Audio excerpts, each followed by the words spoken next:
Hey guys, Pablo here, and welcome back to another brand new video. In this one, we're going to talk about a project called Ecentiv. We're going to talk about the tokenomics. We're going to talk about how this project works, what makes it different from the other projects, because this definitely is something different. We're going to cover complete information on what I think this project is, the necessity of the time and why is it required, and what makes it really solid, and the benefits and the incentives that we have in this project. We're going to cover detail about their tokenomics, what this project is for, and all that. So make sure that you watch till the end. Do know that anything I say is not an investment or a financial advice. This video is for educational purposes, but if you do decide on doing that, make sure that you do your own investigation and research. I'm going to give you guys all the links, will be in the description, so that'll help you out. So with this out of the way, let's move straight to the project. Now here we are at the official website of Ecentiv. Before we get into tokenomics, we need to get some basics, where this project is standing, what was the purpose of making this. Over the years, I've introduced hundreds of projects, in total of about I think 900 projects. And one thing that is common in every single project is that they all give some sort of incentive in different ways. But the major incentive that is common in all those is people use crypto, people use blockchain technology to be able to make money, to make an income, to make a sustainable income, passive income, to double their, not double, but to overall make profit or get returns. So that is the main incentive that is there in basically every single project, whether it is a metaverse project, an NFT platform, a gamified project, a socialified project. The main incentive down there is to be able to make profit, right? So different projects give those incentives in different ways. Some come up with different promises of developing a metaverse, some come up with promises of developing a D app and so forth.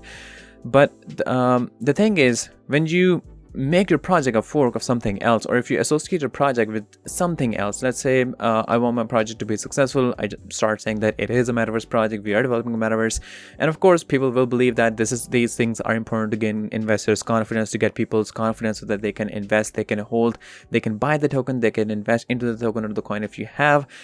So it really works in there. But the thing is, if the whole concept, the thing that you're associating to, fails, then your project eventually fails. Let's say the metaverse fails, then all the projects that are following this line of metaverse, eventually they're going to fall too. The incentive down there is same in all of those, to help people make profit, to make a passive income, to basically make income or get profit or get rewards.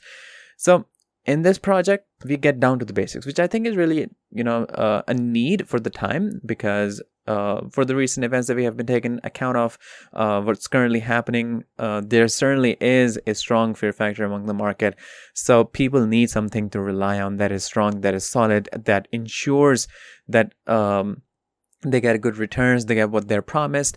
So taking into consideration all those things, this is the reason why I'm introducing this project, because I think all of those are being fulfilled in this one, because we have incentives in this which are directly focused on what people actually need. What people need is to be able to make profit, to be able to take a good income. So it says the incentive token, the ECV token, which is the native token of this project, it aims to incentivize the token holders with community funds and beneficial tokenomics.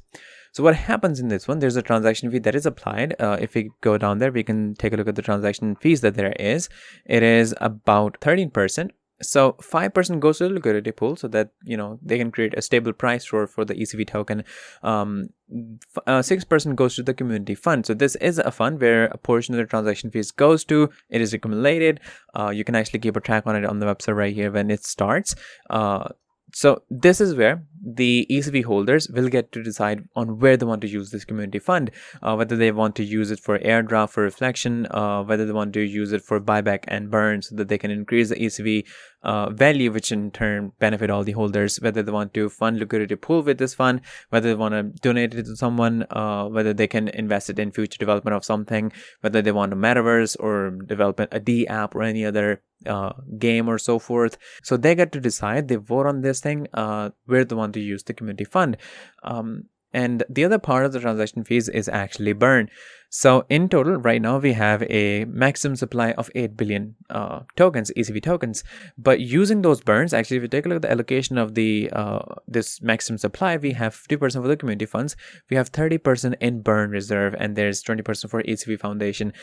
There's 2% on every single transaction that is actually burned. On every single transaction, this happens.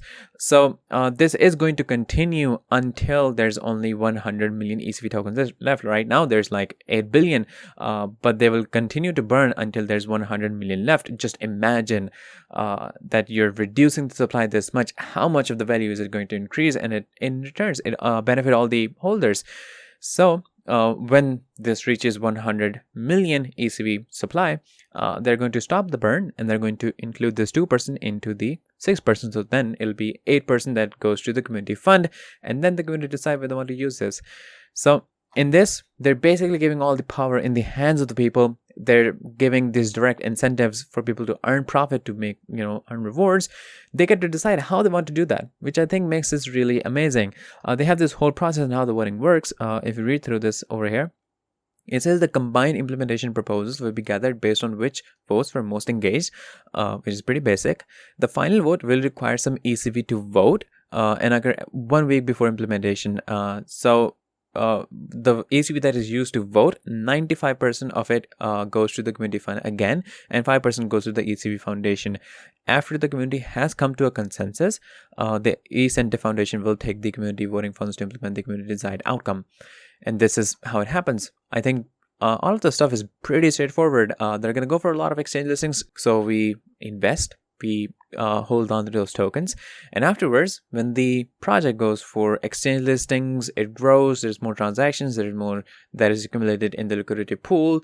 Overall, the price goes up. So in that way, we're making profit. But afterwards, whatever happens with the community fund, the people who are holding more tokens get more benefits. If there's airdrops, if there's reflection, if let's say community decides on they want to use it for reflection or airdrop, the one that are holding more tokens will get more portion of it. So in that case, the more that you're holding, the more rewards that you get. You maximize your profit in this sense. Now, since it is on the Binance Smart Chain network, it is on the blockchain technology, you can take a look at the addresses on the BC scan to keep a track on those. You have the address for the community fund, for the burn reserve, for the foundation holding. So you can open up each and you can take a look at every single transaction that is happening in or out. Basically, you have complete transparency over this, which makes it secure. Now, since we have got all the other information, let's talk about how you can get the ECV token. It is now launched on the PancakeSwap, so that is where you can get it directly.